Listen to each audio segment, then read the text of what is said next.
Bakit maganda na dumaan ka muna sa pre-approval process or pre-assessment bago ka kumuha ng property? Number one, i-check muna natin kasi dyan kung pasok ba yung requirements natin. Okay?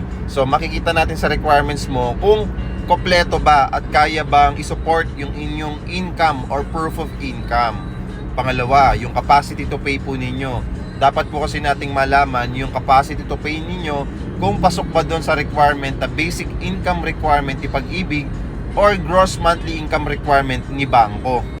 So kapag meron kang dokumento, okay, pasok yan, okay? Pangalawa, kapag pasok yung income mo, pasok ka rin, okay, para makapag-avail. Pangatlo, okay, mabilis ang approval process ng inyong loan or housing loan kay Pag-ibig or kay bank financing.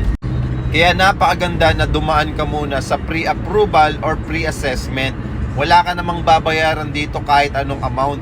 Ipapasa mo lang sa akin yung mga kailangan mong requirements at ako nang bahala magpa-pre-approval nito sa bangko or kay Pag-ibig. Ang maganda pa nito, transparent yung magiging transaction natin. So kapag alam nating hindi kayo pasok, okay, sa requirements mga nabanggit natin, okay, hindi tayo magpo-proceed sa reservation fee. Nang sa ganon, hindi po masayang yung pera natin na ibabayad for the reservation ng unit. At kapag nagpa-pre-approval ka or pre-assessment, mataas yung chance mo na makahabol ka sa promo natin. Sa 10,000 to 25,000 cash out only promo. Wala kang down payment na ilalabas at kami pang bahala mag-process ng loan mo sa Pag-ibig or sa bank financing.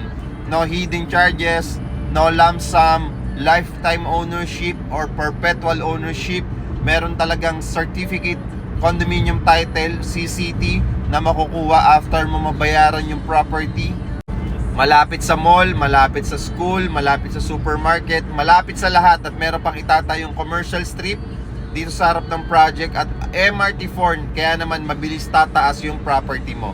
Okay? So kung interested ka magpa-pre-approval, follow me and message me para masendan kita ng complete details, competition, requirements, and photos. So ano pang inaantay mo? I-like mo rin tong video na to, i-share mo na rin at i-follow mo na ako at i-message. Maraming salamat, God bless, see you clients and see you soon.